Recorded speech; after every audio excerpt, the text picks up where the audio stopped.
क्या भगवान श्री राम ने राम सेतु बनाया था? जब नासा ने पहली बार भारत और श्रीलंका के बीच में 48 किलोमीटर की पुल जैसे भूभाग की तस्वीर दुनिया के सामने रखी, तब इसे राम सेतु कहा जाने लगा।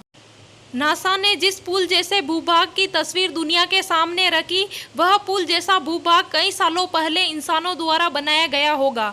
एक अमेरिकी टीवी शो में अमेरिकी पुरातत्वविदों ने वैज्ञानिक जांच के आधार पर कहा था कि भारत और श्रीलंका के बीच में जो पुल बनाने की पौराणिक कथा है वह सच हो सकती है, क्योंकि यह पुल जैसा भूभाग चट्टानों से बना है, जिसमें चट्टानें 7000 साल पुरानी और उसमें उपयोग की गई बालू 4000 साल पुरानी है, जिससे यह साफ पता चलता है कि यह पुल इंसानों द्वारा बनाया गया होगा।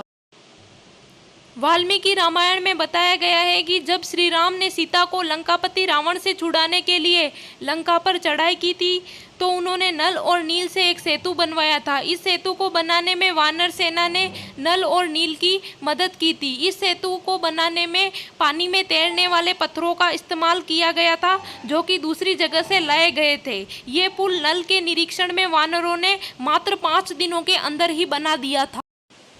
यह सब जानने के बाद में आपके मन में एक सवाल तो जरूर उठ रहा होगा कि आखिर कैसे पत्थर समुद्र में तैर सकते हैं। कहा जाता है कि श्री राम के नाम में इतनी ताकत है कि वह कभी न तैरने वाले पत्थरों को भी तैरा सकते हैं।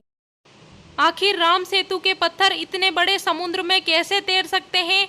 क्या ये डूबते नहीं हैं? आइए इनके वैज्ञानिक कारण के बारे में भी जान लेते हैं। राम सेतु के पत्थरों का अध्ययन करने से पता चला है कि ये पत्थर अंदर से खोखले होते हैं, यानी इन पत्थरों के अंदर छोटे छोटे छेद होते हैं।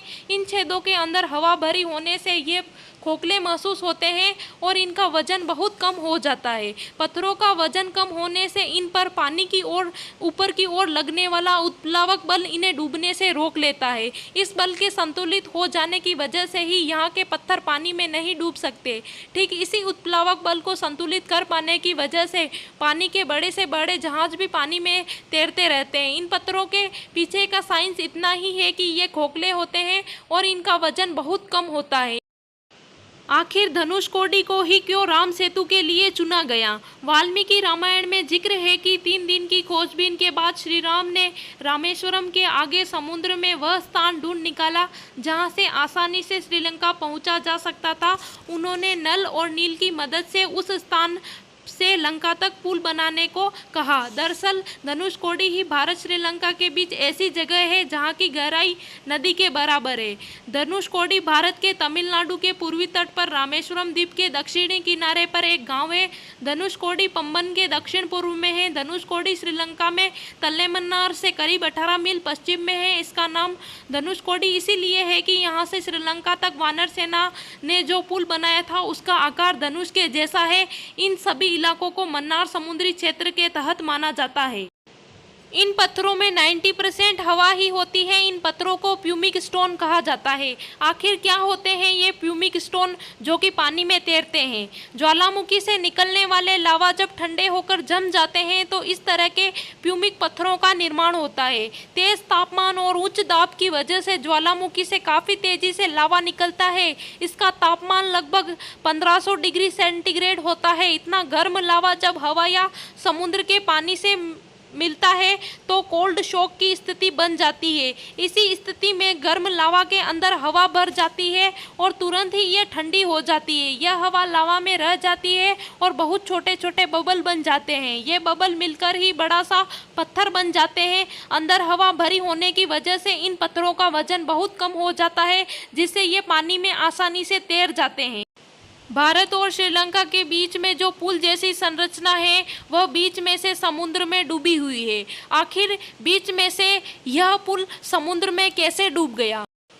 लगभग 50 किलोमीटर लंबी पुल के जैसी यह संरचना अजूबों से भरी है। इसके आसपास का समुद्र काफ़ी उथला है। कहा जाता है कि साल 1480 तक यह पुल पानी के ऊपर था। वैज्ञानिकों के मुताबिक इस पुल को चूना पत्थर से और ज्वालामुखी से निकली चट्टानों और कोरल रीफ से बना हुआ माना गया है। यही वजह है कि पानी के जहाज इस रास्ते से नहीं गुजरते हैं। इन जहाज़ों को श्रीलंका का चक्कर लगाना पड़ता है।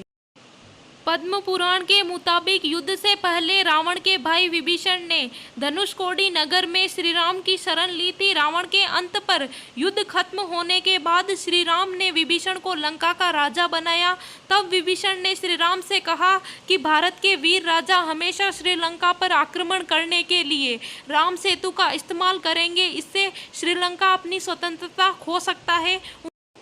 उन्होंने श्री राम से सेतु तोड़ने का अनुरोध किया। इस पर श्री राम ने एक तीर चलाया और पुल जल स्तर से 2-3 फीट नीचे डूब गया। आज भी अगर कोई इस डूबे हुए भाग पर खड़ा होता है तो उसे कमर तक पानी मिलता है।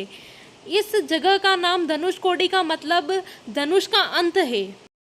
राम सेतु का जिक्र स्कंद पुराण के 3, विष्णु पुराण के 4, अग्नि पुराण के 5वें और 11वें भागों में मिलता है।